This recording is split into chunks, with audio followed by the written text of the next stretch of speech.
আমাদের এখানে কাল রাত থেকে টুপটাপ একটু একটু বৃষ্টি হচ্ছে। এমন অল্প স্বল্প বৃষ্টিতে ছাদ বাগানের সৌন্দর্য আরও বেড়ে যায়। আসসালামু আলাইকুম।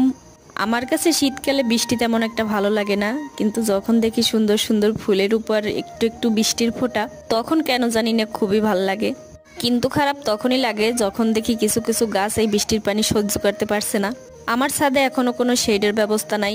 বৃষ্টি হোক বা রোদ হোক, এইখানেই রাখতে হবে। ছাদে মাটি শুকাইতে রাখছিলাম, এগুলো ভিজে গেছে। এখন এই ঝুড়িটাই উঠাইয়ে নেবে সবগুলা। এর চেয়েও যদি বেশি বৃষ্টি হয় তাইলে পুরো ছাদটাই নষ্ট হয়ে যাবে এই মাটি দিয়ে। আচ্ছা, তোমাদের কমেন্ট আমি পড়তে ভালোবাসি, সবসময় পড়ি, রিপ্লাই দেই।